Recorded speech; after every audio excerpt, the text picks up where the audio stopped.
Today is October 8th, and we're having Scott Ritter with us. Welcome back, Scott. Thank you for having me. And let's get started, Scott, with what's going on in the Middle East. Recently, Emmanuel Macron, he was talking about controlling the arms going to Israel in order to put some sort of pressure on Israel. And the Netanyahu's response was so amazing because it's gonna yesterday was the anniversary of what has happened last year on October 7th. And I think it can be a good starting point to talk about what has happened during the last year of this conflict in the Middle East. And before that, let's see what Netanyahu responded to Emmanuel Macron. A message. I have a message for President Macron. Today, Israel is defending itself on 7 fronts against the enemies of civilization.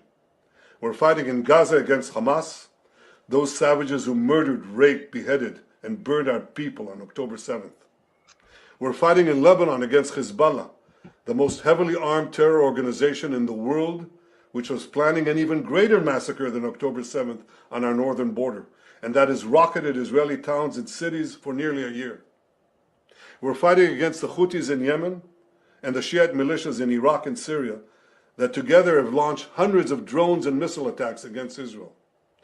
We're fighting against terrorists in Judea and Samaria who are trying to murder civilians in the heart of our cities. And we're fighting against Iran, which last week fired over 200 ballistic missiles directly at Israel, and which stands behind the 7-front war against Israel. As Israel fights the forces of barbarism led by Iran, all civilized countries should be standing firmly by Israel's side. Yet President Macron and some other Western leaders are now calling for an arms embargo against Israel. Shame on them. Is Iran imposing an arms embargo on Hezbollah, on the Houthis, on Hamas, and on its other proxies? Of course not. The axis of terror stands together. But countries who supposedly oppose this terror axis call for an arms embargo on Israel. What a disgrace. Well, let me tell you this. Israel will win with or without their support, but their shame will continue long after the war is won. Yeah. The question is, he believes that Israel is winning. And how do you see the current phase of the conflict in the Middle East? Well, I mean, it's an overused saying, but I'll use it again. Why not? Karl von Clausewitz wrote a book called On War. He's a Prussian strategist from the Napoleonic era, but many of his maxims are timeless, including the one that basically goes, war is an extension of politics by other means. In short, if you're a geopolitical analyst and you're looking at purely military affairs on the battlefield, you're missing the bigger picture. It's all about politics. I mean, Netanyahu might be able to say that, we have won more tactical engagements in Gaza than Hamas has. They might be able to say that they've won a series of tactical engagements against Hezbollah. They can't say that about Iran yet, but they're going to try. Maybe if they attack the Houthi, they can say, we've launched successful military strikes against, the Houthi ports and things of that nature. But the day after each one of these tactical victories, you have to ask yourself, is Israel winning? And the answer is no. They haven't won militarily.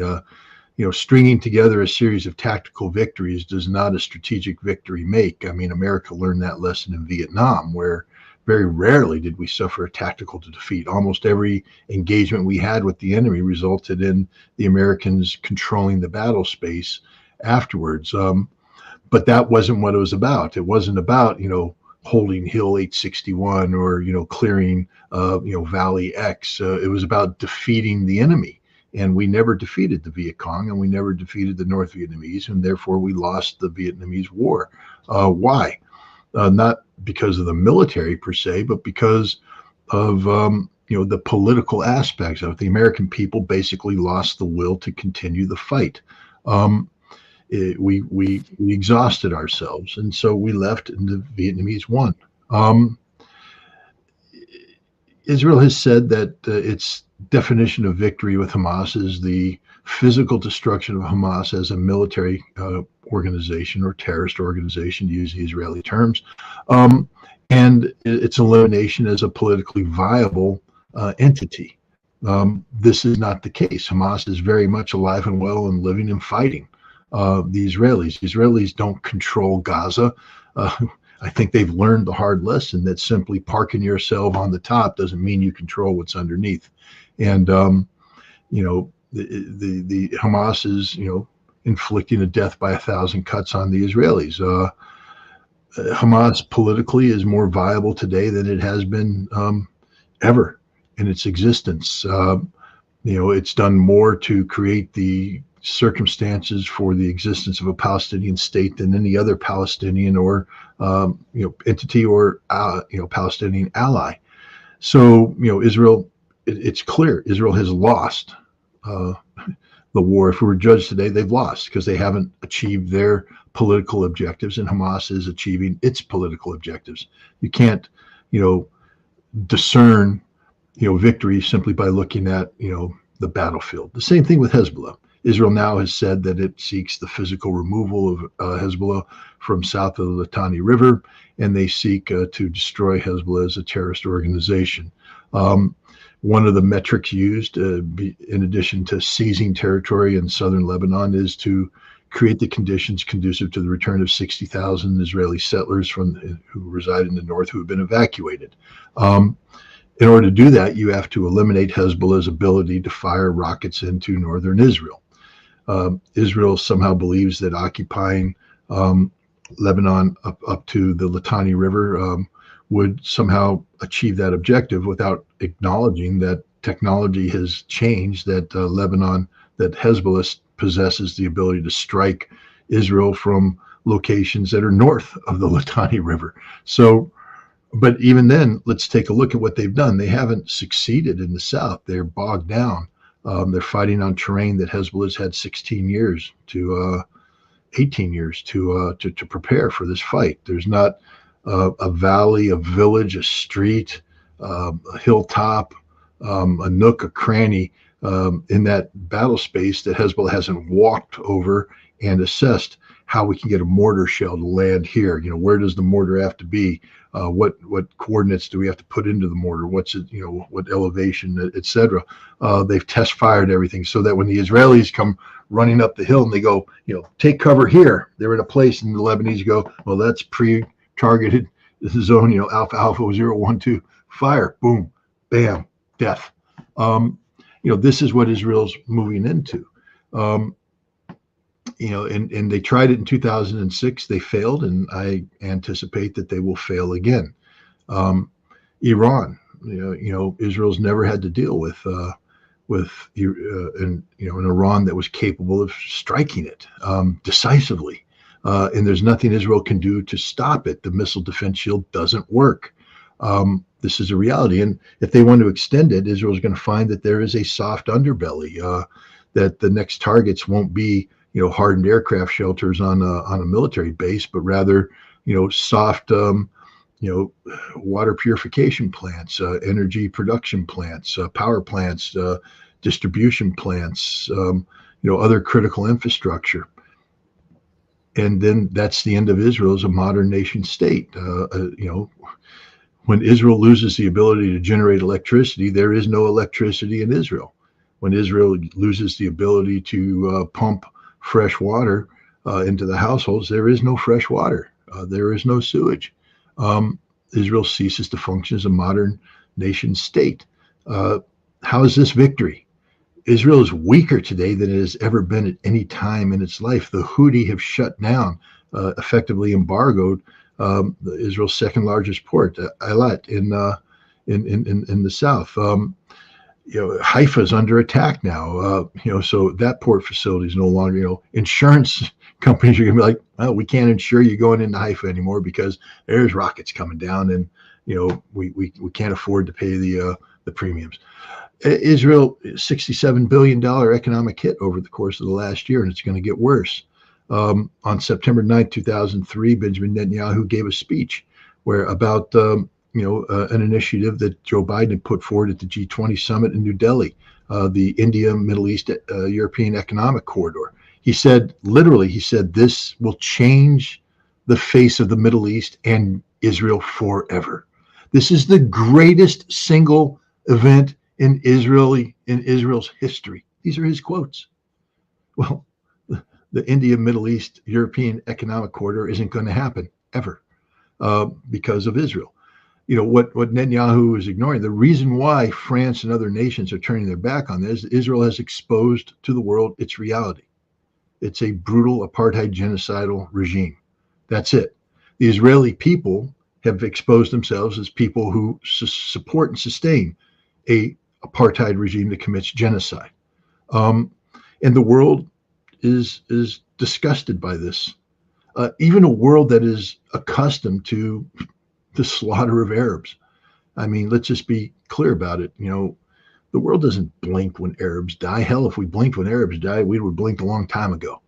The number of 40,000 dead Palestinian civilians is low. I mean, there's people now saying, nah, man, when you get under that rubble and you take a look at Gaza and tell me today, that ain't 40,000. When you start removing the rubble and you find the bodies, you'll find that maybe 180,000 people have been killed. Maybe more. We don't know. But look what Israel's done. And nobody's saying anything. I mean, I did a little demonstration here, but, really, I think we just gave up a long time ago caring about Arabs. We didn't care about 500,000 Iraqi children back in the 1990s when Madeleine Albright said it was a price we were willing to pay to overthrow Saddam Hussein, to starve to death, allow them to lie lingering deaths of disease, dysentery, because we would deny them the medicines they needed to cure these simple things. 500,000 Iraqi babies sure didn't sway America. We didn't lose any sleep. Oh, that's too bad. That's just a number. 180,000 dead Palestinians, just a number. We don't attach faces to them. We don't say they're people. It's just a number. It's a statistic. They're Arabs. They die all the time anyways. And again, how can we care about the Palestinian people more than the Egyptians? How can we care about the Palestinian people more than the Saudis, more than the Kuwaitis, more than the Jordanians? The Arabs don't care about the Palestinian people. Why should we care about the Palestinian people? We should care about the Arabs that kowtow to us, that subordinate their national interests to us, that give us the oil, that give us access to military bases, to do what we want them to do. Why should we care about the Palestinian people? And we don't care about the Palestinian people. What we care about is our own reputations. And when the world starts to wake up to the reality that what is happening with the Palestinians is genocide, then leaders like Emmanuel Macron start to understand, well, we have to say something. We have to do something. It appears. Why? Well, I'll tell you why. BRICS. BRICS is why. BRICS is creating a gravitational center, a new gravitational reality in the global geopolitical community that is more than just economics. It's achieved a political status, and the political status has to take into account now how the world feels about Israel. And the global South is rejecting what Israel is doing to the Palestinian people. And they're creating a new moral standard. America used to say, we're the moral standard. We're the moral center of the world. We're democracy. Joe Biden, in his 2022 national security strategy statement, democracy is how we define ourselves to the world. The world will rally to us because of our, the democracy we bring, the shining city on the hill. It's all been shown to be a lie. We're not a shining city. We're a ghetto. We're not a democracy. We're an autocracy. And when it comes to the rest of the world, we're a dictatorship. We dictate, you do, or we bomb you or sanction you. That's how America interfaces with the world. It's not democracy. We don't care what you think. We don't care anything about you. We don't even like you. And then suddenly we're surprised when the world says, well, we don't support this American hegemony anymore. We think you suck. So we're going to gravitate over here to BRICS. And that gravitational pull is now causing problems for America's allies in Europe and around the world, who are saying, wait a minute, not so fast. We actually believe in preventing genocide. So Macron came out with his statement. But what did he do as soon as Netanyahu came on and gave his little, whiny talk? Macron folded. Folded. They're selling them weapons. They'll never stop selling them weapons because they don't care about Arabs. I'm just going to say it one more time. And it's not just Arabs. We don't care about Persians. We don't care about anybody from that part of the world. You're foreign to us, especially Muslims. What was the last time, and I say this to an American audience, but I'll say it to a European audience too. When was the last time Christians from the United States or Europe voluntarily just got up and went to the local mosque, knocked on the door and said, hey, is the imam in? I'd like to talk about your congregation, you as a community, how you guys are doing. Is there anything we can do to help you? Or you could run into problems. Welcome to the community. You've been here for how long? Oh, 40 years, and we never noticed you because you're Muslim. But how many people have reached out and just tried to understand, reach across and say, hey, we got a thing going on at our church here next week. Why don't you guys come over and afterwards and we'll have a little picnic together and just get to know one another. We believe in the same God. So let's talk about, reach out to the Jewish synagogue and get everybody together and say, hey, what's up? Yahweh is great. Allah is great. It's the same thing, same person. According to the books, God is God. We don't do that because somehow, while we've conditioned ourselves to accept the Jews, because it's part of the Judeo-Christian ethic we like to talk about, we condemn the Muslims. They're different. It's racism. It's chauvinism of the worst, national chauvinism of the worst sort. But that's the reality. We in the West, primarily white people, don't care about brown people, Muslims in the Middle East. You know who does? The brown and yellow people around the world, the black people in Africa, because they're all used to the racism coming from the Great White Hope, the Great White Bwana, the white guy who colonized them and continues to believe that they serve as colonies. They're used to that, and so they work together because they've been oppressed by the same enemy. They work together just fine. They get along with each other just fine. They don't think of people as black, brown, yellow. I guess they do. There's racism everywhere, but they do work together much better than we do because it's based upon equality, consensus driven, as opposed to the Great White Hope out of Washington, D.C. dictating solutions. Because even when we had a black president, we were still the Great White Hope. Yeah, we know that tomorrow Grant gonna be in Pentagon and he's gonna talk with Americans. Do we know that if the Biden administration was successful in avoiding the conflict, the escalations between Iran and Israel? I mean, we'll find out. I don't know. I think, Netanyahu's boxed himself into a corner and he's going to have to do something. I think the most recent statement is that he's going to strike primarily military industrial, and military production sites, not understanding that when the Iranians said, you bomb us, we're taking out your infrastructure. Literally, it's a loaded gun up against the Israelis' head. Doesn't matter. If you bomb nuclear sites, if you bomb oil, that'll get you one kind of retaliation. It'll be more regional in nature, existential. But if you just attack Iran already said you can't attack us.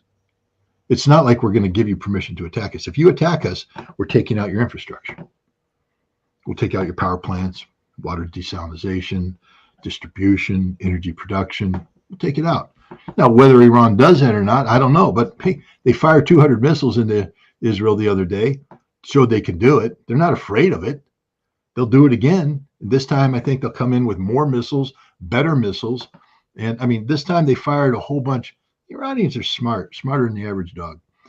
And I don't mean that. That was just an American saying. I'm not calling anybody dogs. They're smarter than the average person.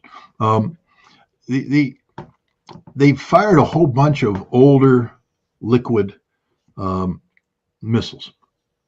I'd like to wish I could talk to the Israelis about what their intercept points are for their various systems, because what happens with a liquid system is that it fires, and then at some point in time it runs out of fuel, or you can do a cutoff, and so it stops the propulsion. And then the Iranian missiles, they separate the warhead. So now you're the Israelis and you got your radar and you're tracking this singularity in, and then it separates. Now you have two targets. And that complicates things, because now, are you going to target the big one? Or are you going to target the little one? How do you reorient to the little one? A lot of problems, especially when you have 200 coming at the time and you get the separation. And then the warheads that separate, they maneuver, they accelerate, they deploy decoys. These were all the older missiles that the Iranians fired, and most of them hit their targets, which means that they, I think, have designed their warhead separation moment to be at the prime intercept moment, meaning that they are deliberately, just through the mere operation of the system, confusing and nullifying the Israeli missile defense system. But the important thing is they did that with their older systems. I think they fired a handful of their new weapons to hit some critical targets. But the next time around, not only will they be firing these systems, but they'll be firing even more of their advanced systems. And they've already shown that Israel and the United States can't defend against this. Yeah, you'll get one or two, but lucky hits. But initially they said that they shot down 90%. And I think I went, well, wait a minute. Now, if they only fired 200, let's go maximum number 200, 180 to 200. 10% of 200 is 20. That means there are only 20 impacts, but I can count 32 at Nevatim alone. You're lying. You're lying. You're not telling the truth. And then there's another 32 at the other airfield. Oh my God, that's 64. And then there's another 32. Now we're getting close to 50% already got through. We already done the full calculation. You're lying. I mean, that's the reality. The Israelis and the Americans lied. The Iranians successfully attacked the targets they wanted to attack, achieving the results they wanted to achieve, which wasn't death and destruction, but sending a signal that the next time we do this and we put 32 missiles, warheads on a target, it's not going to be an airfield per se. It's going to be your power plant. And there's no hardened aircraft shelters at a power plant. When it hits, the whole plant disappears. And then we'll do 32 more at this power plant. You only have 5 power plants in Israel. We'll take them all out. How do you generate electricity at that point in time? You don't. And then what happens when we hit all of your desalination plants? You can't generate fresh water anymore. What happens when we blow up your gas production, your oil production, your energy? Suddenly Israel doesn't exist anymore. And Iran can do that right now. Right now, lights out. Well, that's the reality of the situation we're in, and the Israelis know it. So I think, if the Israelis want to carry out that attack, there has to be some calculus going on that I'm not aware of. And I don't think that calculus includes America joining them in attacking Iran. Why?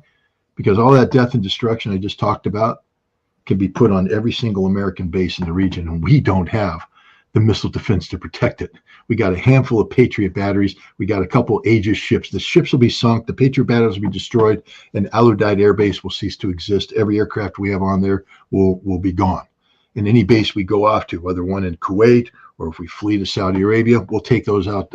Iran will take those out too. And then they'll, we've got a couple thousand Americans in Iraq and Syria that are literally living hostages. At any time, the popular militias want, they can overrun these facilities. That, by overrun, I mean they come over the wall, they come through, and they kill, capture everybody inside. And the battle will be over that quick. There's nothing that can be done to save these Americans. They're literally living hostages.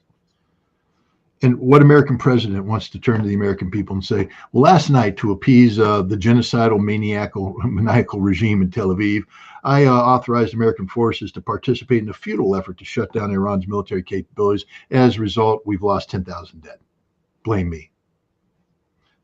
In an election year, on the eve of national elections, that's not a conversation the president wants to have with the American people. So I don't know what's going on with the Israelis, but I would say this, that it's my assessment that if they attack Iran, they commit suicide, and they know that. So maybe they're not going to attack Iran. They're going to try and bluff this attack to get the most concessions they possibly can out of the Biden administration. Is Iran getting prepared to respond to Israel if they attack them with nuclear weapons?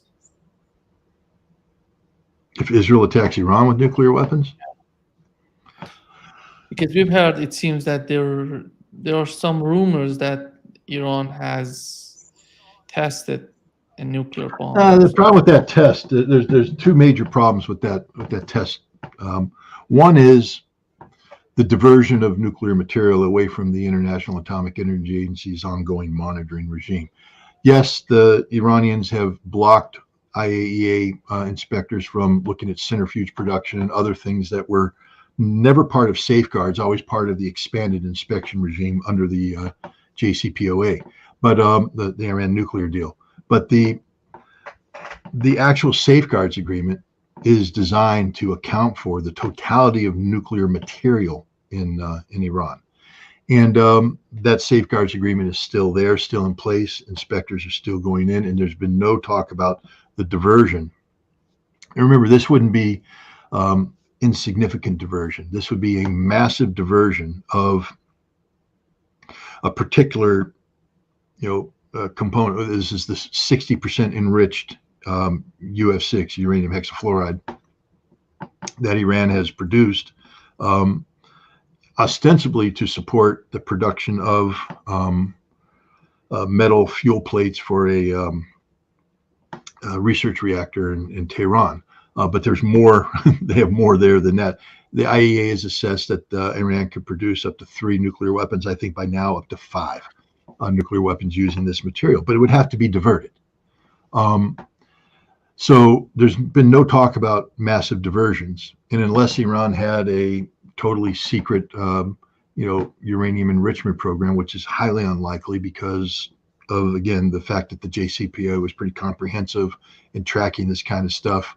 And even, since they've done that, you'd have to divert material. There'd have to be a whole new support, source of uranium dioxide and, the yellow cake and all these things. So without diversion, you don't make the bomb. So where'd the bomb come from? Well, the other thing is the earthquake in question was 10 miles below the surface. The deepest oil well is like 7.7 miles. The idea that the Iranians are going to drill a borehole down 10 miles and put, a device down there with all the testing mechanisms and everything, and then without being detected, no. So I think that was an earthquake. Now I know there's going to be people come out and talk about the seismic wave, and there was no, compression wave in the fore and all that stuff. I mean, that's how can I debate that? I'm just saying that 10 miles below the surface, unprecedented, unlikely, and the lack of diversion makes me say that's whatever happened. My money is that it wasn't an Iranian nuclear test. But back in May, the former foreign minister of Iran, currently a member of the Expediency Disarmament Council, which is a constitutionally mandated body that advises the supreme leader on a variety of issues, said, if Israel ever attacks our nuclear infrastructure, we will have to make adjustments to our nuclear posture.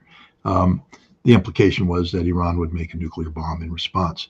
Since then, the head of the Iranian Revolutionary Guard, or a senior member of the Revolutionary Guard, came out and said that the current policy continues to be no nuclear weapon, but we are prepared for a time when realities change and people threaten the existence of the Islamic Republic. And if that happens, we would obviously change what we're doing.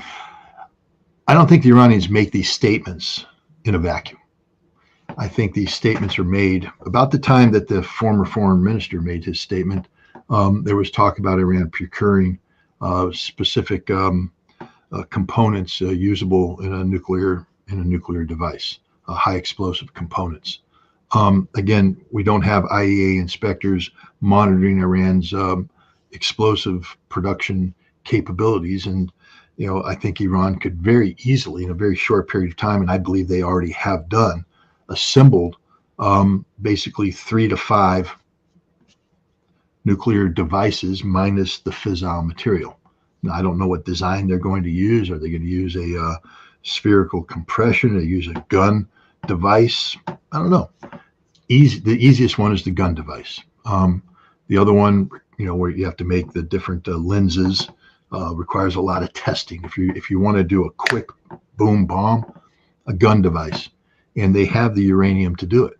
The spherical device generally it can be like a plutonium weapon that requires processing of spent uranium fuel rods. Again, a whole other level of stuff that Iran could do, but it's too complicated for a quick turnaround.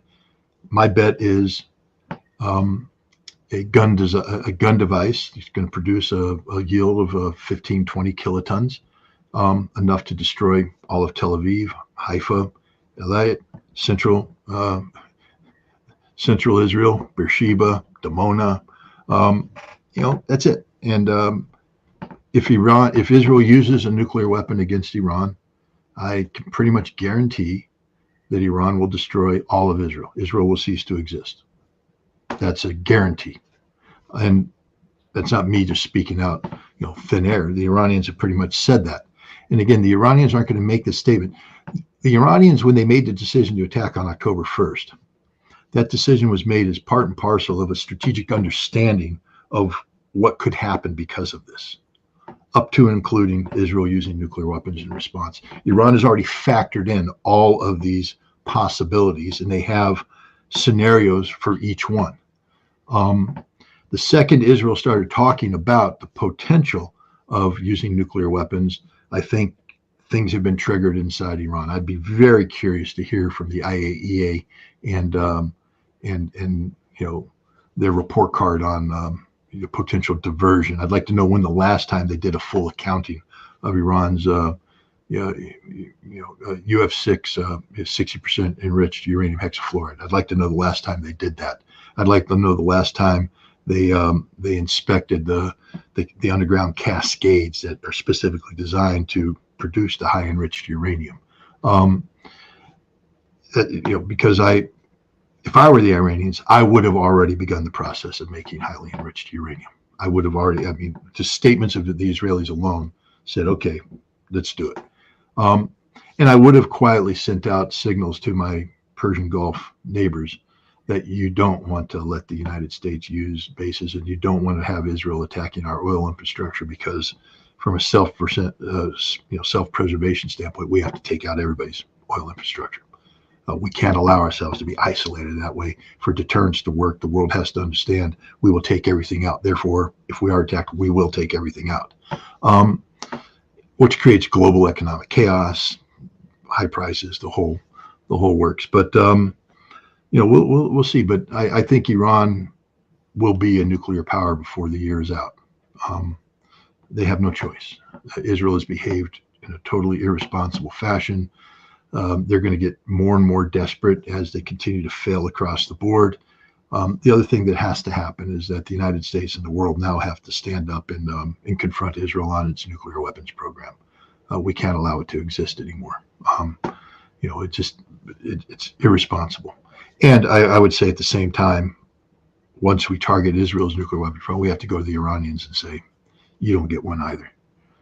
That's the deal.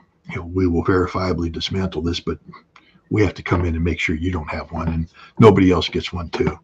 And then, we have to begin this process, but we can't allow Israel to have these nuclear weapons anymore. It's a genocidal, insane state full of hatred, and it's desperate. These are people that view the Arabs as subhumans. They speak of Amalek, the need to eradicate these threats, and the fact that they even consider using nuclear weapons preemptively against Iran makes them, it disqualifies them as responsible nation state. You talk about the talks and the way that we can avoid a nuclear race in the Middle East. Do you think that was Israel successful in sabotaging what the talks between Washington and Iran by these assassinations, the assassination in Iran and in Beirut? I think that the Iranians have always held the door open for diplomatic relations with the United States. Even Raisi was willing to sit down and talk. But the Iranians have long ago lost any notion that the United States is a serious negotiator. that they just don't believe us anymore, dating all the way back to the JCPOA, which they signed and they implemented in good faith, but they knew from the beginning the United States would never ever follow through. The sunset clauses were a suicide pill for the United States because the U.S. had said Iran will never be allowed to have these capabilities, and yet the agreement allowed Iran to have capabilities America said they'll never be allowed to have. So you knew at some point in time, if you're Iranian, that the United States would intervene and pull out. Barack Obama forecast that. He said, when the time comes for the sunset clauses to expire, we will reevaluate this. I'm like, what is there to reevaluate? You made an agreement. Why do you have to reevaluate it if you never intended to, unless you never intended to, go forward? And that's the truth. The United States never did. So, how do you sabotage something that the other side understands will never manifest itself? Iran never expected the United States to do anything. I will say in the short term, it appears that the Iranian president, the new Iranian president, was told by the United States that if they hold back on retaliating against Israel's assassination of a senior Hamas official in Tehran, that the United States would be able to get a ceasefire arranged, and that get the conflict to drive down. That would be the price Iran would pay by not retaliating to Israel. Peace would break out. And he went back to a skeptical leadership in Iran and said, this is the deal, I'd like to pursue it. And they went with it. He actually came to the General Assembly debate in New York and was talking about sitting down, negotiating, and doing things. And then Israel assassinated Hassan Nasrallah. After Hassan Nasrallah agreed to the ceasefire that the United States said they were trying to broker, after Netanyahu was briefed on Hassan Nasrallah's agreement, he still ordered the assassination. And at that point in time, the Iranians understood that the United States could never again be trusted, and they made the decision to retaliate. But the United States did make certain things, promised certain things to Iran if it wouldn't attack. The United States failed to deliver. It turns out the United States lied the entire time. We had no expectation to believe Israel would ever accept this ceasefire. We knew about the assassination of Hassan Nasrallah. We did nothing to stop it. I mean, we're literally the worst nation on the planet. Do you think that with this assassination of Nasrallah and his commanders, are they still in a disarray, or they're just finding their strategy against Israel? Well, I mean, first of all, it's not easy to lose your senior leadership, but Hezbollah is a resistance organization. Nasrallah has said for years that he is a living martyr, that he expects to die. He knows that Israel's been targeting him. Israel has targeted him in the past. As an organization, Hezbollah has anticipated this. They have a chain of command, and you saw how they reacted. They replaced him. That guy was killed. They replaced him. That guy was killed. So they went to a shared leadership position where they're not advertising who the shared leadership is. Meanwhile, the cellular structure of Hezbollah is such that the different entities in Hezbollah still operate. They still coordinate. They still function. You see, they haven't lost cohesion in their defense of southern Lebanon. They still are able to launch rocket attacks against Israel. I mean, has Israel, inflicted harm? Of course they have. I mean, you have to give hats off to the Israeli intelligence for being able to do this targeting. But Hezbollah has been preparing for this war for, since 2006, for 18 years. And I don't think anything Israel's done changes 18 years of preparation in a organizational structure that's designed to operate independent of central planning and leadership.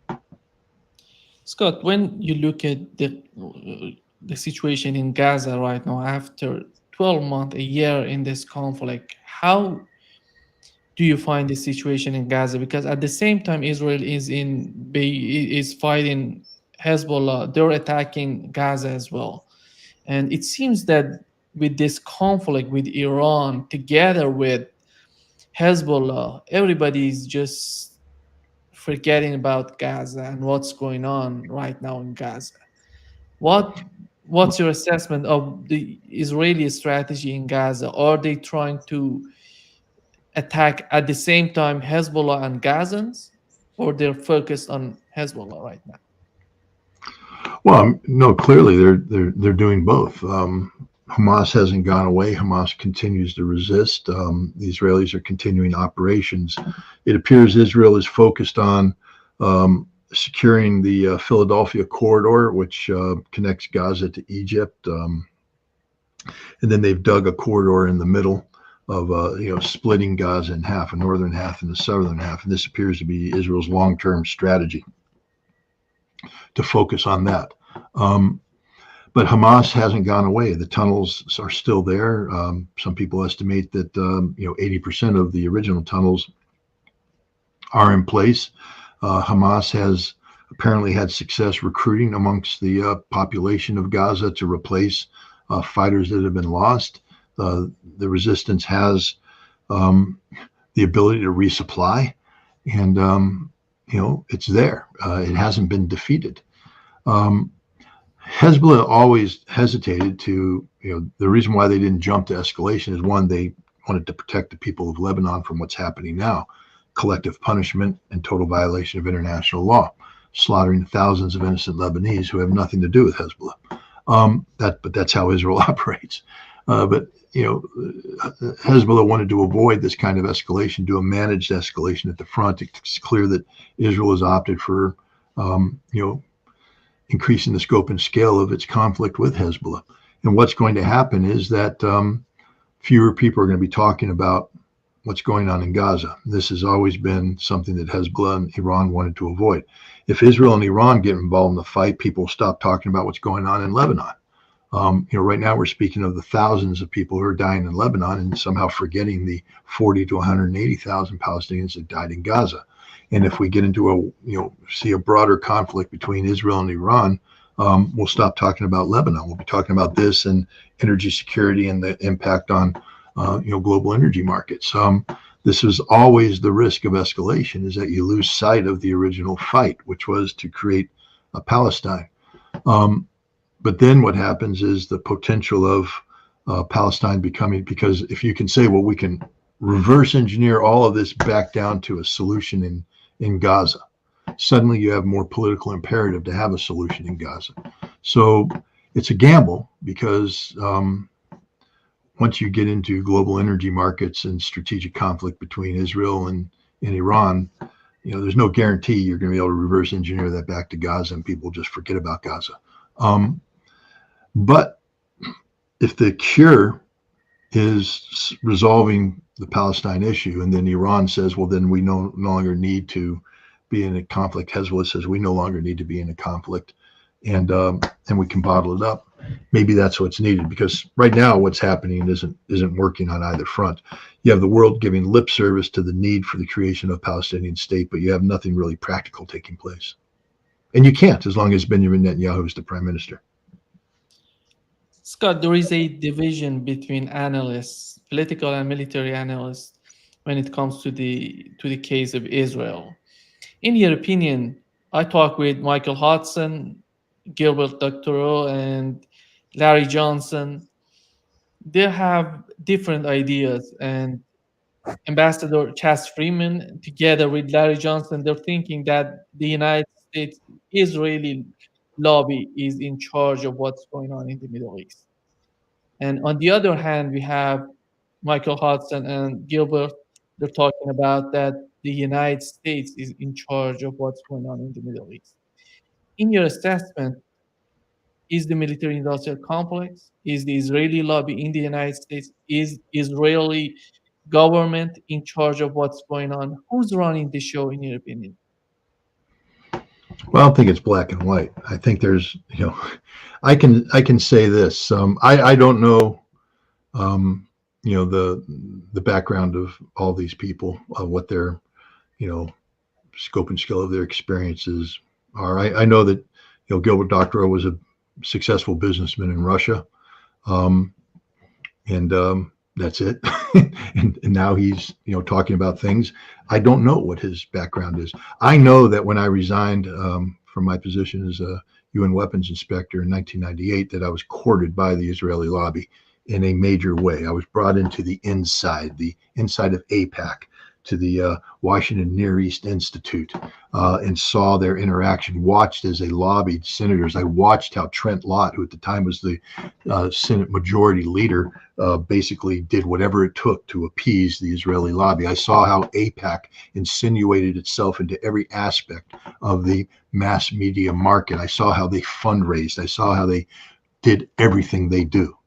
Because for a moment there, I guess they thought that I would play their game. And then when they realized I wouldn't play the game, all the doors slammed shut. But for a brief while, I saw the reality of the pro-Israeli lobby and the influence that they have everywhere. They're everywhere. They control everything.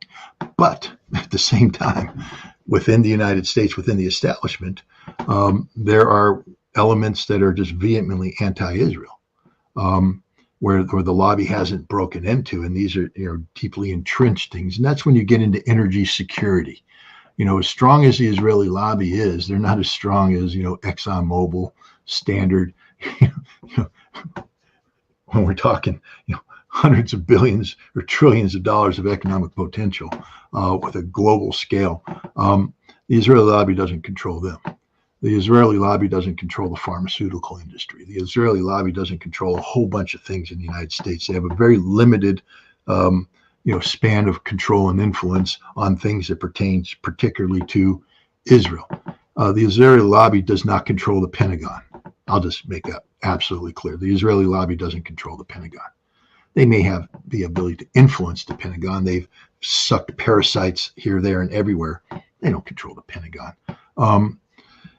And they don't control the military-industrial complex. As much, I can tell you that when you take a look at the amount of money we send to Israel, it pales in comparison with the other contracts that we put around the world. I mean, what it was, $3.8 billion a year is our military sales to Israel. We conclude contracts bigger than that with other people, on a monthly basis. So the idea that the military-industrial complex is beholden to Israel is absurd. The Israelis have a lot of influence, but there's a lot of independent. The big thing is on policy that impacts Israel. Where a specific policy impacts Israel, the lobby has a tremendous amount of influence. But I will tell you right now that we did not invade Iraq because of Israel.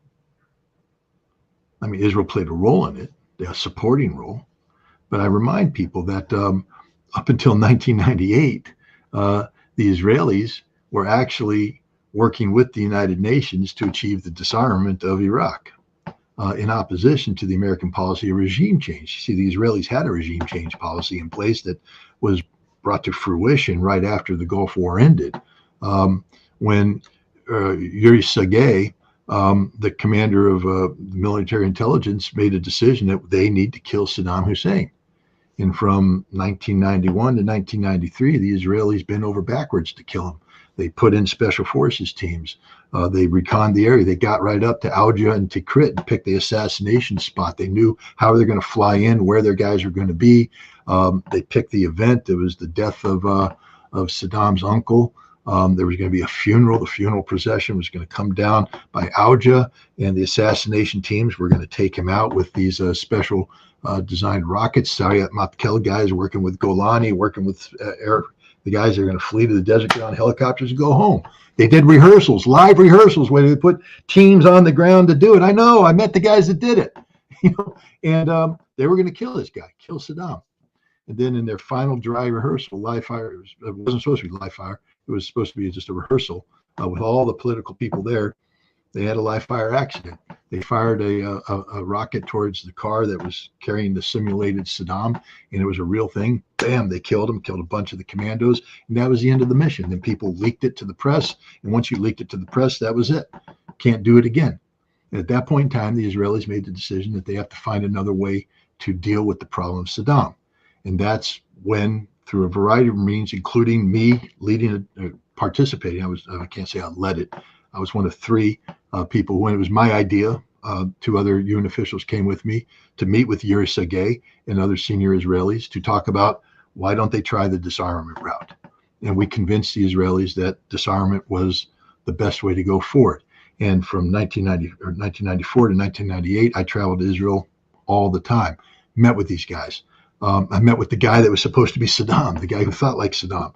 And by the end, what the Israeli said is that Saddam's a rational actor, not suicidal, and that he can be contained through a combination of, if we disarm him and lift the sanctions, enough economic incentives can be put to place on Saddam to prevent him from doing other things. That was the Israeli position in 1998. In 3 years after I left, they changed and they flipped and they said, oh, they have weapons of mass destruction, even though they didn't have weapons of mass destruction. But we didn't go to real war because Israel said they had weapons of mass destruction. During the entire decade of the 90s, when I was working with the Israelis to disarm Iraq, the United States was working to get rid of Saddam Hussein because he was a political problem for the United States. We went to war in Iraq not for Israel. We went to war in Iraq for oil and regional dominance. Now, people say, well, that's part of the project for New American Century and all this stuff. Yes, that's peripheral. But America goes to war for America. That's what people need to understand. So I take vehement disagreement with businessmen turned academics turned geopolitical analysis who think they know how American military strategy works. They don't. You know who does? Chas Freeman, Larry Johnson. Those are the guys. I'll trust their judgments more than I'll trust Dr. Owen. Was he like a Hudson? Again, I have nothing against them. I respect their judgment. I'll read them with great interest. But I'm just saying that my personal experience, having fought a war for Israel, just never forget what the 1991 Gulf War. The war that I fought was an anti-missile campaign, which was all about preventing missiles from being fired into Israel. And so, that was literally what we were doing on the ground in Western Iraq was for the direct benefit to keep Israel out of the war. So I've been in a war on behalf of Israel. But I can also tell you that what happened in the 1990s wasn't because of Israel. It was because of what the United States wanted. That Israel is actually at one period of time, a very critical period of time, on the other side trying to achieve a different result, which implies that the Pentagon, State Department policymakers aren't working necessarily in concert with the Israelis and the pro-Israeli lobby. Is Russia transferring more weapons to Syria? And I'm talking about Syria or Iran? Syria. I don't know. I mean, it appears that big airplane going to Syria. The same one came to Iran, if you remember. Then we were talking about big weapons coming to Iran. Again, I don't know. I mean, I've seen the flights. Logic dictates that there's something on that flight. It'd be interesting to see, because we know that the Israelis just recently attacked a warehouse that's right outside of the perimeter of the Russian base in Syria. Many people thought that maybe they attacked the Russian base itself. In fact, it was so close that the Russian air defense actually engaged many of the incoming missiles. So the Israelis are sensitive about this. It'd be interesting to see what happens if Israel deems that the cargo on any of these flights is detrimental to its national security interests.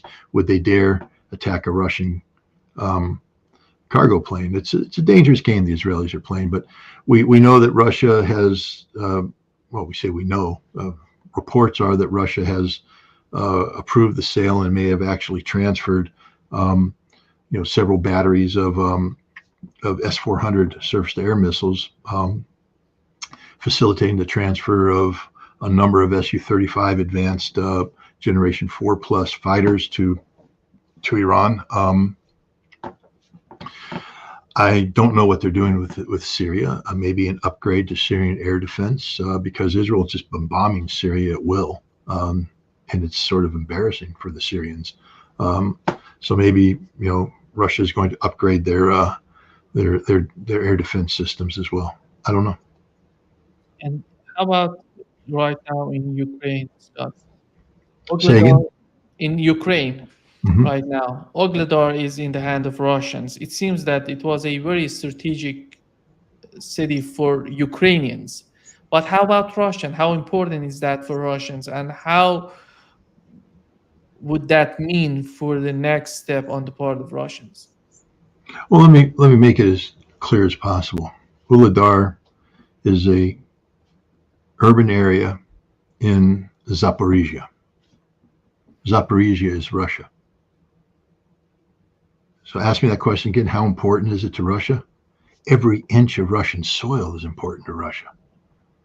Russia's not playing the game on other people's territories right now. I mean, Uladar had a certain strategic relevance. The Ukrainians had fortified it. It was the anchor of the Ukrainian defenses. It had frustrated Russia for 2 years now. That had been repeatedly trying to take it. So, from a military standpoint, Russia finally took what had been one of its objectives, an anchor to the Ukrainian defenses in Zaporizhia, which will unhinge that line and compel the Ukrainians to fall back and dig in another line. Will there be a second Uladar? I don't know. But I don't think, sometimes we lose sight of the fact that Russia's not stopping this war till every inch of Russian territory has been returned to Russia. And all of Zaporizhia is considered by Russia to be Russian. All of Donetsk, all of Lugansk, all of Kherson, including the right bank. So from the Russian perspective right now, as stated, their goals and objectives are to regain control of all the territory that is legally Russian. And for all the people that are talking about, well, they're going to draw a new line and freeze it where it is, constitutionally, that's sort of impossible to do because that would require the Russians to say we're giving up Russian soil. Now, people say, well, you've never really occupied it other than the right bank and maybe some places in Donetsk that they had and then they withdrew, but I think they've captured them again. It doesn't matter. The oblast, the region of Zaporizhia, is Russia from a Russian perspective, constitutionally. All of it belongs to Russia, every square inch. And Russia, I don't see any mechanism where Russia, short of being defeated, stops the conflict. So no matter what happens, those territories will all be returned to Russia, which means Ukrainians are going to have to leave. Now, if Ukrainians are fortunate enough, then the Russians won't make a demand on additional territories. Odessa, Kharkov, Sumy, Dnipropetrovsk, Mykolaiv. Russia has a legitimate claim on all of these because all of them have been used to launch attacks against Russian territory. We'll see what happens, but understand that Russia will do whatever it takes to regain control of every inch of Russian territory. And the only way to stop Russia from doing that is to defeat Russia. And right now, I don't see Russia being defeated on the battlefield. Does Russia consider Odessa and Nikolaev as its cities? Well, I mean, the two questions, legally or historically? Historically, yes. They consider Odessa, Nikolaev, Kharkov, Sumy, these are Russian cities with significant Russian-speaking populations. Legally, Russia hasn't made a claim on these cities at all. You've not seen Russia say anything other than the territories that are Russia belong to Russia and we will occupy them. There may be, some modalities in a post-conflict reality that call for demilitarization of these territories, etc. But as of yet, Russia has not made a claim on these territories. Could that change? Absolutely. I would say that, depending on what the final outcome is, if you get a Ukraine that totally capitulates, where Russia is in total control of the political entity, then I don't see the need to transfer Odessa to Russian control. But if the conflict ends with a Ukraine that has a modicum of independence in terms of governance, Russia can never again allow Ukraine to be Ukraine to control Odessa because of the threat Odessa poses on Crimea. The same thing with Sumy and Kharkov. These two districts have forfeited their right to have independence because Ukraine has used them to launch attacks into Kursk and into Belgorod. That's unforgivable from the Russian standpoint. And again, for all the people out there saying, tough luck, Russia, just put it, again, imagine the United States and imagine this happening to us. And then imagine what we would do and then stop being hypocritical. Russia's going to do what Russia needs to do to protect Russian interests. And they're sort of not in the mood to negotiate anymore. I get a chuckle when I hear, former Secretary General, Stoltenberg and in the new one, Ruti, and everybody else, talking about this, that, and the other thing. They don't count. I mean, you think Russia cares? Russia doesn't care about them anymore. Doesn't pay attention. It's just talk, talk, talk.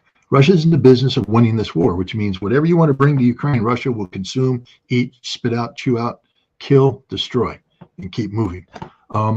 That's the reality. Lavrov today was talking about long-range missiles. It seems that there's still concern about the United States sending long-range missiles to Ukraine. Do you think that the Biden administration would risk to send these long-range missiles to Ukraine before 2024 presidential election? I don't think it's a matter of before or after. It's a nuclear war if they do. So I think Russia made that point as clear as possible, that if you do that, there will be consequences, and these consequences will be dire. And then if people want to know what dire means, go buy Annie Jacobson's book, Nuclear War Scenario, and read it, and you'll understand how in 72 minutes the entire world ends. That's the consequences, guys. My wife always tells me, don't read the comments, don't read the comments. For all you stupid people out there, and I call you stupid, and I'd call it to you in your face, because this gets insulting after, not me personally, but humanity. All the things you're advocating for will inevitably lead to the destruction of the entire world. Now, you're sitting there playing stupid troll games. That's fine. You can do that. Free speech. Yay, yay, yay. Good job. But understand the consequences of what you're talking about. And this is where the rest of you have to get pissed off, because you're literally talking about killing you.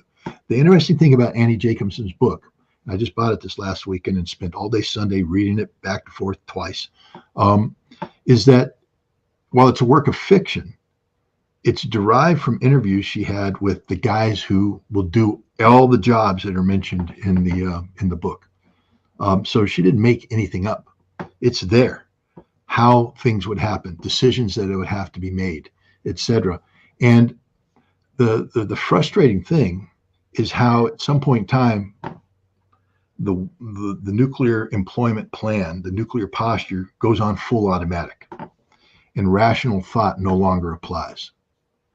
I mean, when you have, the chairman of the Joint Chiefs of Staff in the Pentagon, knowing the nuclear weapon's going to hit him and he's going to be dead in 36 seconds, still pretending as he was in command, issuing orders.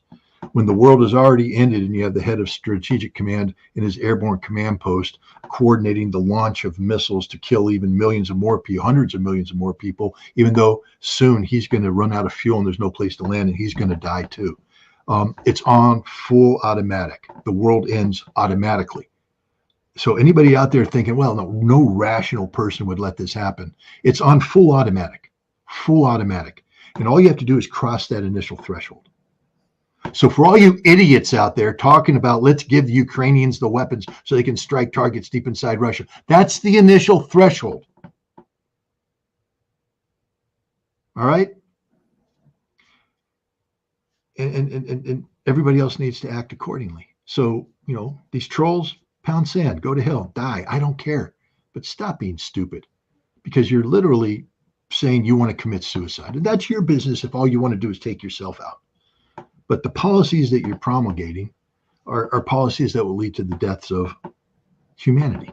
Because once you have a war on the scope and scale of a general nuclear exchange between the United States and Russia, which, by the way, is automatic once any initial threshold has been crossed. That's the interesting thing. It doesn't matter. The thing that Annie Jacobson brings up, you say, well, if the United States goes to a nuclear war with North Korea, it doesn't matter. If we fire 150 Minuteman III to North Korea, how do they get there? All you rocket scientists. They have to overfly Russian soil. And now the Russians are looking at 150 missiles coming in and going, that could also be a decapitating strike against all our stuff. Let's say the Russians don't fire, but now these missiles hit inside North Korea and the radioactive fallout goes into Vladivostok and kills 4 million people. I think the Russians just take that and go, oh, that's okay. What happens when the Chinese, when the radiation hits North Korean sites, goes across to China and kills 20 million people? Chinese are going to go, oh, that's okay too? There's no limiting this stuff. It's insane. It's insane. Once it starts, you can't fire. The second, the Trident missiles are the most destabilizing missile in our arsenal, because the second they're launched at any target, North Korea or anywhere, the people who are potential nuclear adversaries of the United States have to assume that this is a preemptive decapitation strike against them, whether you're China or Russia. And since they operate on what's called launch on detect, which we have, by the way, too, the second you detect a launch that has a probability of a nuclear strike on your soil, you must launch everything, because you can't afford to leave anything in the ground. So everything gets launched. Yeah, I got it, you pro-Ukrainian trolls out there. Pound sand. Kiss my ass. I don't care. But stop. I just want everybody else to realize how stupid this line of thinking is. You don't have to agree with me on anything. You can say, Scott, you're wrong on Ukraine. Scott, you're wrong on Iran. I ain't wrong on nuclear war, guys. And I'm not willing to gamble to be proven wrong. All right? Having Ukraine at this stage in the conflict, or at any stage in the conflict, seek to turn things around by firing long-range missiles, foreign-made, into Russian soil, isn't going to change the outcome of the war in Ukraine, but it could very well determine the fate of all humanity. J.D. Vance, in a new article, Scott, in the American Conservative, he's talking about the points that in his mind that would put an end to the conflict in Ukraine. And the main point, the first point that he says that Russia receives already occupied territories, and which is in the hand of Russians. And it seems that he doesn't consider Ukraine being part of NATO. And the third part of this article says Germany restores Ukraine. How, in your opinion, why every time he's talking about Ukraine, he's talking about Germany building up Ukraine? What's in it for Germany, and why they have destroyed Germany's economy, and right now they want Germany to build Ukraine? And where is the root of this type of mindset? Ignorance. Ignorance, plain so. J.D. Vance, I mean, I respect the guy. I mean, he's a senator, state of Ohio. Former Marine. Well, not really. He graduated boot camp and then became a combat correspondent. And he did a tour in Iraq where he reported on the air wing activities. His job needs to be done. But you understand the strategic insight a corporal has, because that's the rank he got out as. Most of his time was spent as a lance corporal, so an E3. No disrespect to E3s, they're the heart and they're the meat and bones of all military organizations, but they have no clue whatsoever about the big picture, even in their unit. They don't know anything about the logistics that goes into making their unit work. They don't sit there and do the logistical planning. They don't do the operational planning. They're just the nuts and bolts. And so J.D. Vance emerged from the Marine Corps with zero understanding of anything in the world. Hate to say it to you, J.D., but it's true. And the proof is that you haven't carried any lessons you may have learned by your military service over into, the policies you promulgate today. Total ignorance. He doesn't know anything about Ukraine, nothing. He doesn't know anything about Israel or Iran, nothing. He doesn't know anything about Germany, nothing. What he does know is that, he listens to the pulse of the people here in the United States, and he senses a growing frustration about the Ukraine conflict. But because he doesn't know anything about it, and he's loath to say anything that could be spun as being sympathetic to Putin, like, hey, JD, why don't you take advantage of the people you have access to now, find out about the CIA's relationship with the organization Ukrainian Nationalists, the Bandera Wing, how we funded them from 1948 and up until 1990, how we continue to fund them today, how we use them to fulfill, to foment a coup d'etat in 2014, how the CIA has been working with them in secret since then to do X, Y, and Z. And then you might understand the source of Russia's angst. But he doesn't do that. So what he knows is that the war has to come to an end. So he picks the politically expedient thing, thinking that Russia's ready for this war to come to an end. I mean, did he talk to the Russians? JD, did you talk to the Russians? And say, hey, if we freeze it right now where it's at, constitutionally, you guys okay with that? You'll give up all those territories that, constitutionally you say belong to you, but you'll give them up, right? Just to bring this war an end, to make me happy, to fulfill my campaign pledge, to make the voters know how to vote for me more, and to make America. Russia's not going to go along with this. This is stupidity in the extreme. Stupidity in the extreme. The same thing. Germany's economy is collapsing as we speak. The idea that Germany, A, has the economic wherewithal, and B, the political will to take responsibility for building up. But it's a throwaway statement that JD put out there because he wants Europe to be rebuilding. That he wants Ukraine to be, linked, because somebody briefed him how the Germans are close with the Banderas. Oh, they are, by the way. The German intelligence service, when it was created, the B&D, was originally part of, this General Galen's Eastern Intelligence Network, sort of.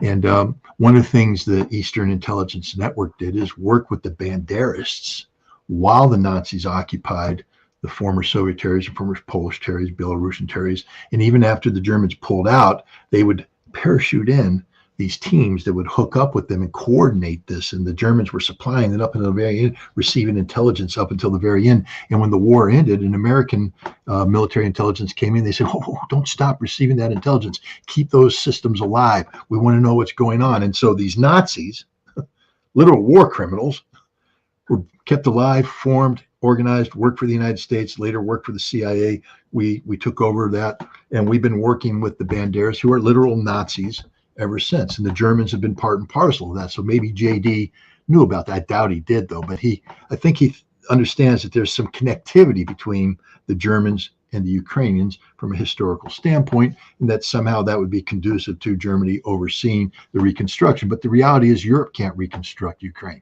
Europe doesn't have enough money to reconstruct Ukraine. And when this is done, I don't know if Russia is going to want Ukraine to be reconstructed by Europe. I think actually Ukraine's going to be reconstructed by BRICS, and that's going to keep Ukraine into the Russian orbit. That's the fate of Ukraine. Ukraine could have been an independent entity as recently as June had they accepted Vladimir Putin's terms, which are basically an extension of the April 2022 terms, the so-called Istanbul Communique, modified to take into account the reality of Russia's ownership of Lugansk, Donetsk, Zaporizhia, and Kherson. Zelensky said no. Now he's going to pay the price, but Germany's not going to rebuild. J.D. Vance is dumber than dirt.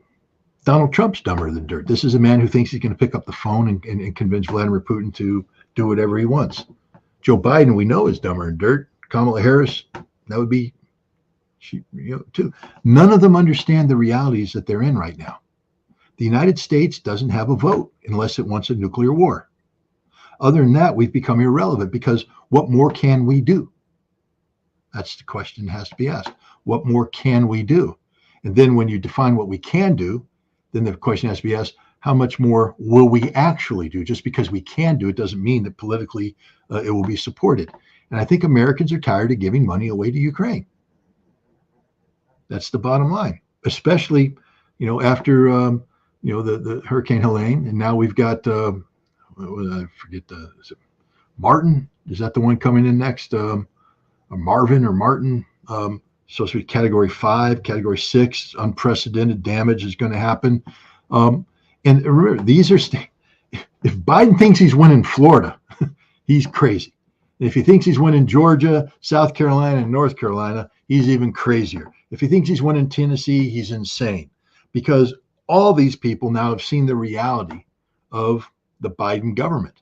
Now, it would have been the Trump government. I'm saying Trump would have been in the same position because the U.S. government in general has failed the American people and will continue to fail the American people.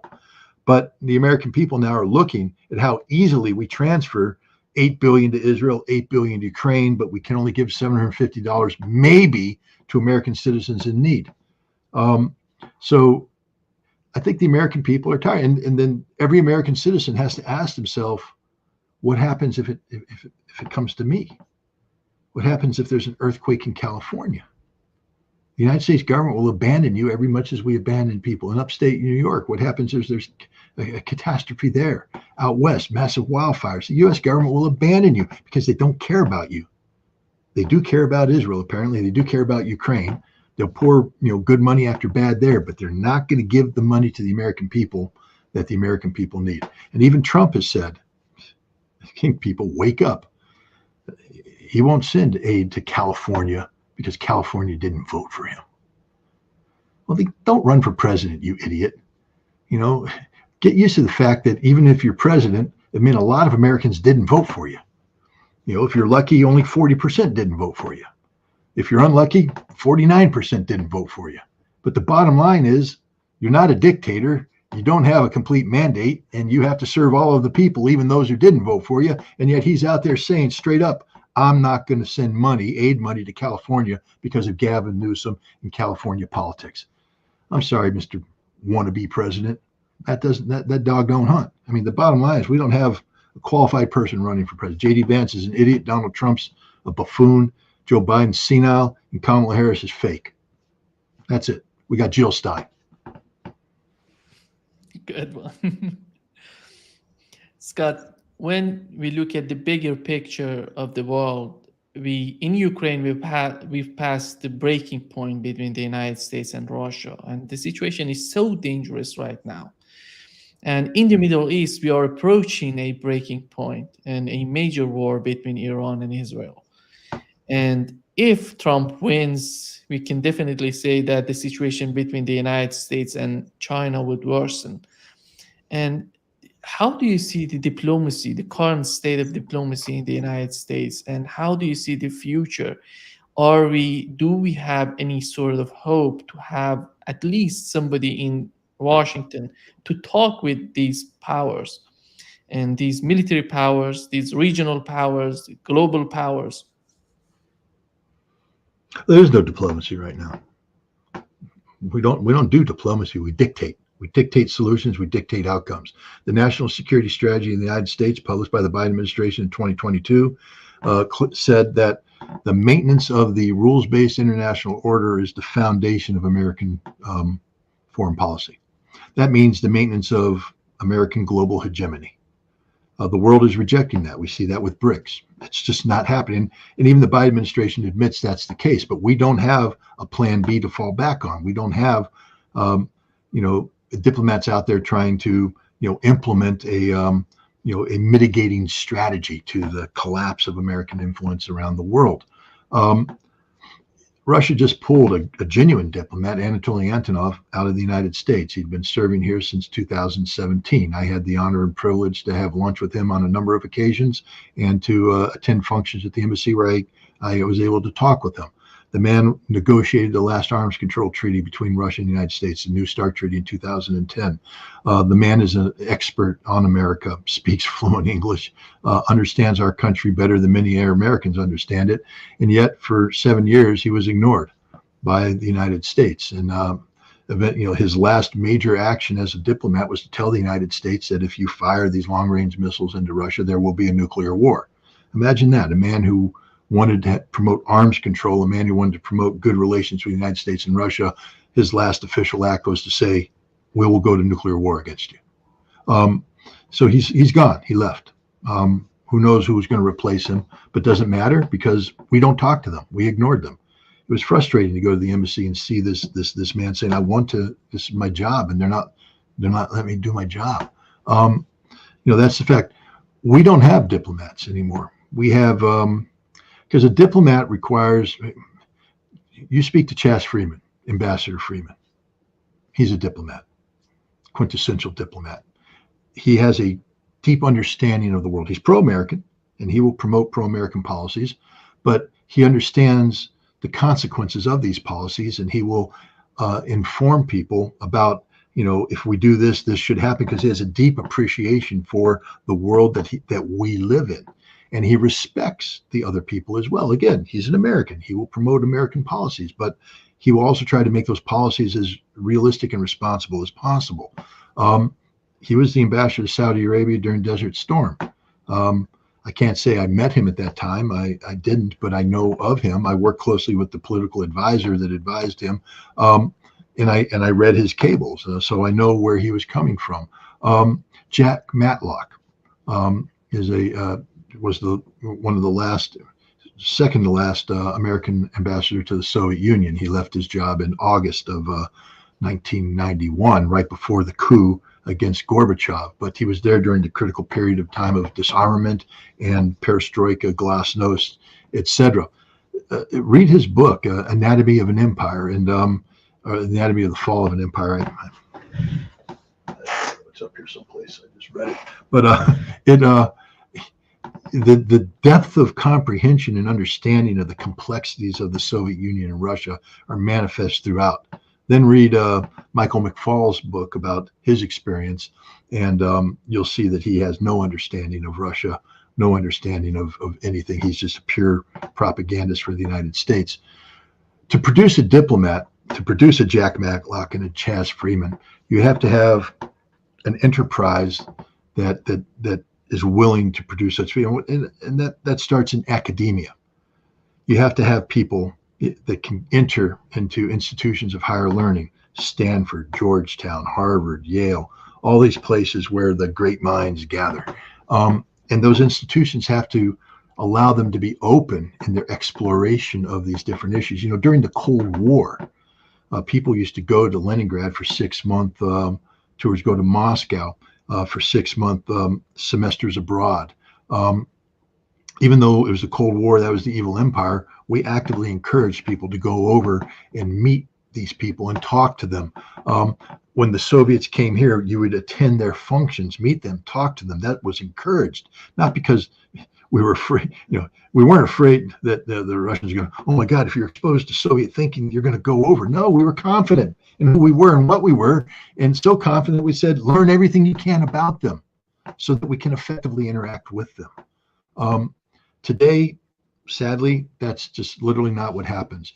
We have people in these institutions that are former CIA, former State Department. These are all ideologues, Russophobes, and their whole job is to create cookie cutter people. My daughter went to Georgetown. She went to the Foreign Institute, Foreign Service Institute, studied Southern Caucasian affairs. That's Georgia, Azerbaijan, Armenia, in relationship to Russia. Had to take some Russian history courses, Russian political courses, Russian language to understand that. I brought her with me to Russia last December in January. She had a unique opportunity to see Russia, to interface. I took her to Chechnya with me. She got to meet Ramzan Kadyrov, have lunch with him, ask him questions. She got to meet Abdi Aludanov. She got to meet Adam,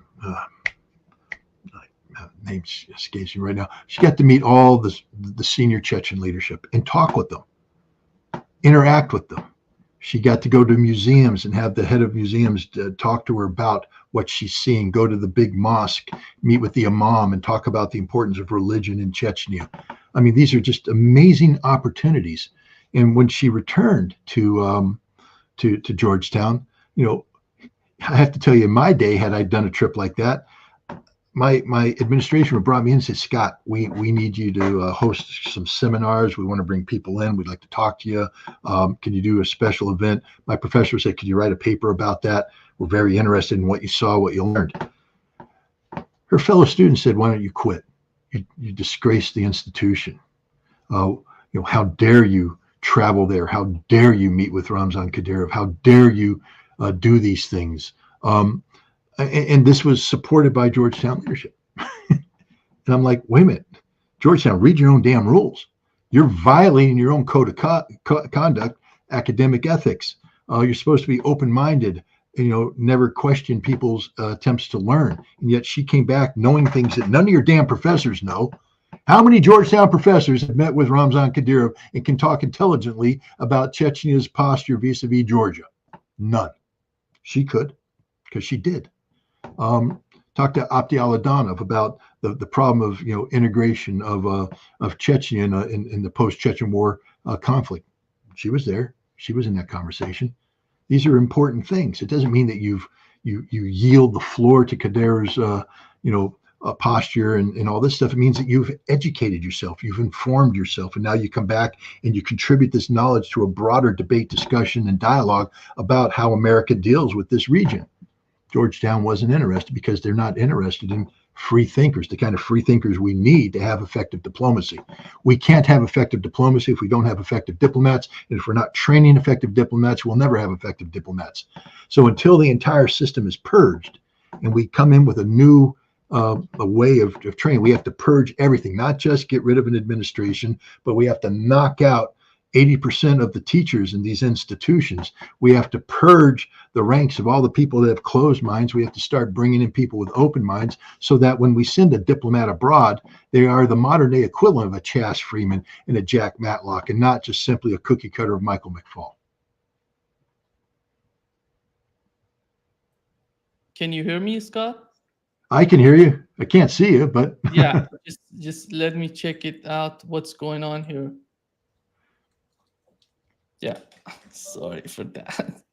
Oh, no problem. I mean, maybe we're getting jammed.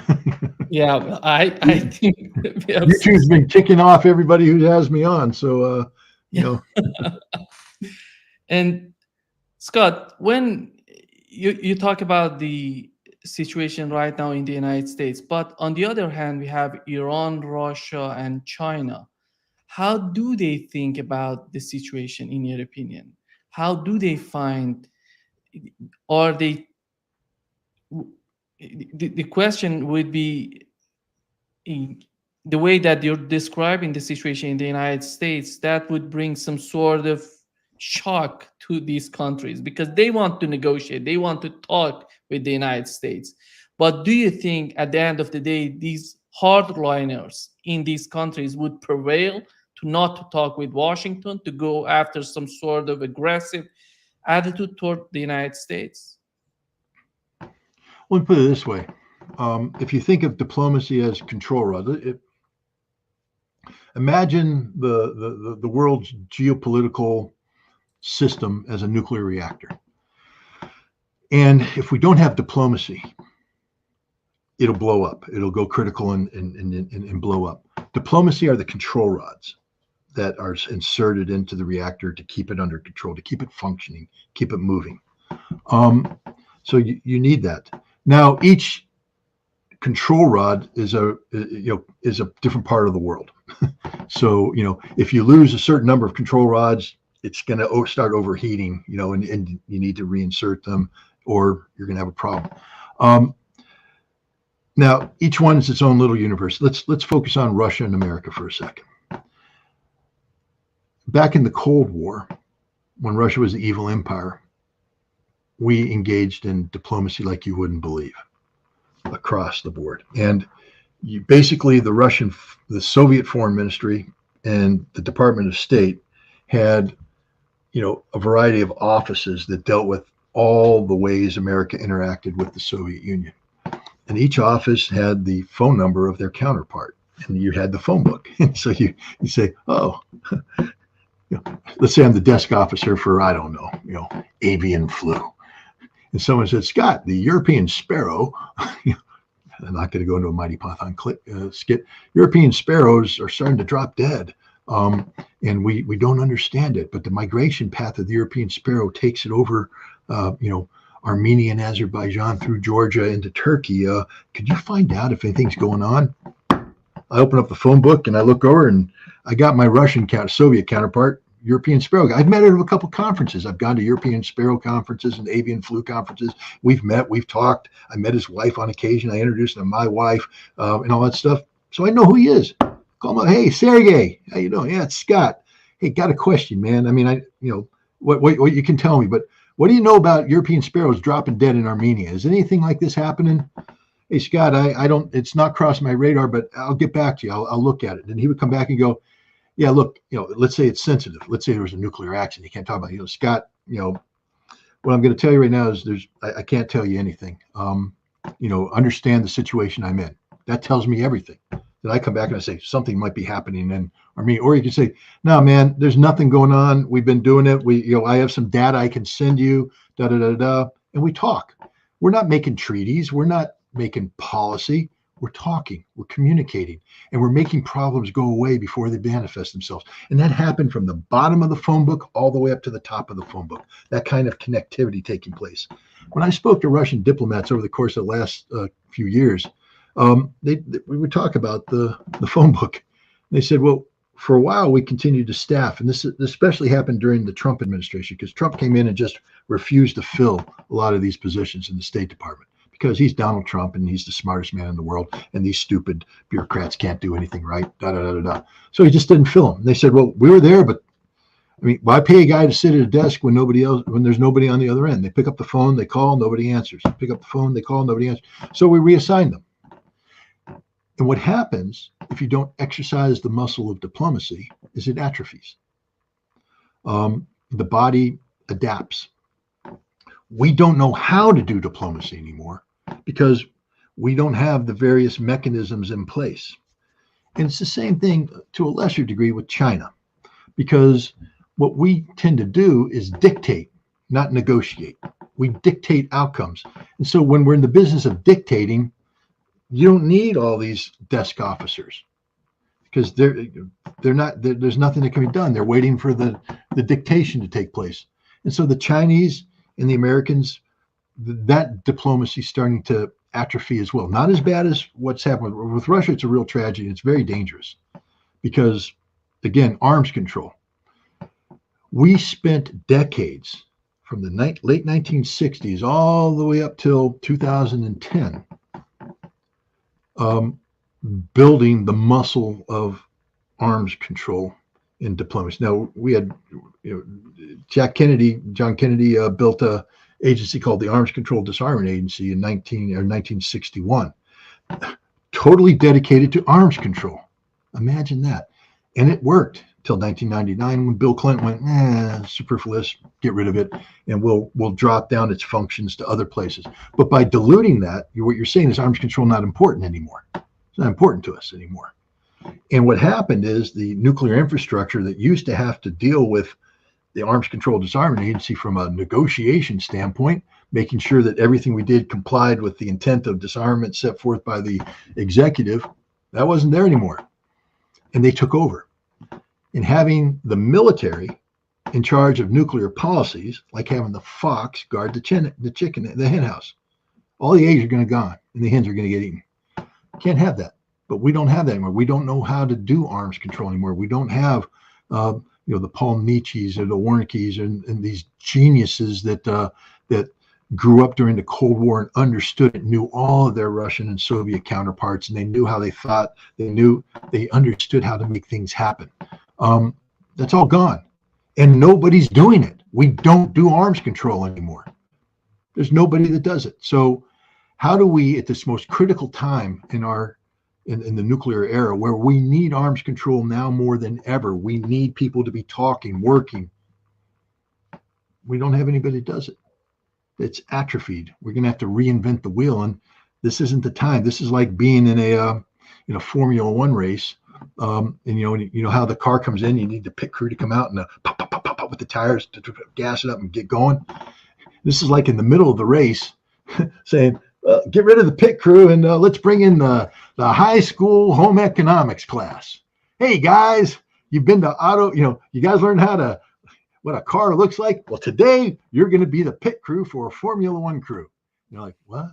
And the car comes in and nothing's going to happen because they have no clue what they're doing. They don't even know. And it's a disaster. That's what arms control negotiations look like today. We have nobody qualified to do it because we haven't trained anybody. So what happens is we pick ideologues that come out of those institutions who are Russophobes.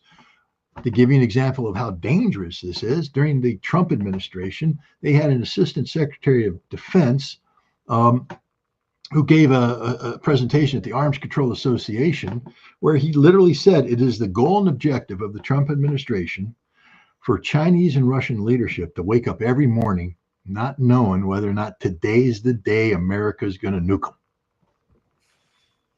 That's dead serious. He said it. Do you understand the insanity of what I just said?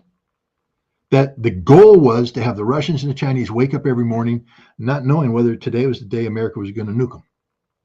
Imagine if the Russians came out and said, that's our goal. We want Americans to wake up every morning not knowing whether or not we're going to nuke them. We turn around and say, well, Christ, guys, we got to be ready for this. Let's get our nuclear forces forward deployed, ready, hair trigger, in case they come at us, launch on detect. We got to go. We got to go. We got to be ready to go. And you don't have anybody going, time out, back up. Let's work this thing through. We don't want anybody waking up in the morning to think anybody's ready to nuke them. So how do we make that? We de-target we used to do that. We de-targeted our ICBMs. That meant that they're sitting in the silo dumb. So if there's ever an accident, fire, they just go and they don't go anywhere.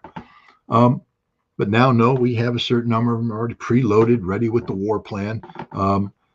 Same thing with our Trident submarines. It's just the reality that we're at today because we don't do arms control anymore. We don't have, it's not only that we've lost the muscle memory, we don't have the muscle. We got nothing. We got to start over. So that's why, I'd like to hear from Donald Trump. I know that RFK Jr. and Donald Trump Jr. wrote a nice, interesting piece in The Hill, and I appreciate the effort that went into that. But there's no mention of arms control. RFK Jr. is a big proponent of his father, Jack, or his uncle, Jack. I'd like to hear him talk about what the Trump administration is going to do to create a new arms control disarmament agency. How's arms control going to factor into that? Hell, I'd like to hear Jill Stein say that. She has a brief statement about we will support general nuclear disarmament. How are you going to do that, Jill? Are you going to create the Arms Control and Disarmament Agency? How are you going to make arms control work? How are you going to walk down from the current nuclear employment plan? What argument will you make to Congress that says you actually know what the hell you're talking about so that they can support you walking down from a nuclear employment plan? What is your nuclear posture going to be? Is it going to be launch on detect, or is it going to be sole purpose deterrence only? And if you need help knowing about this, Jill, there's people out there willing to talk to you.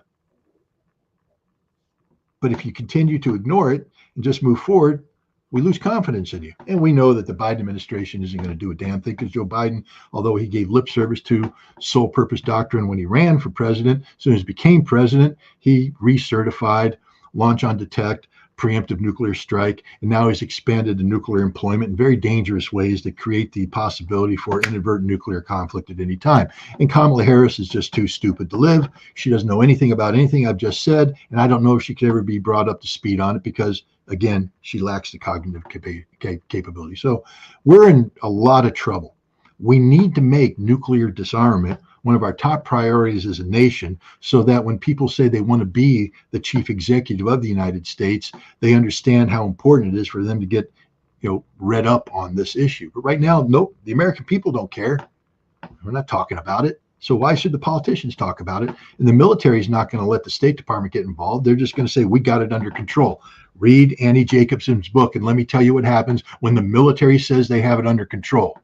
That means they're going to launch all of their nuclear weapons anytime they want to, anytime they feel like it. Read the book. I'm not making it up. Yeah.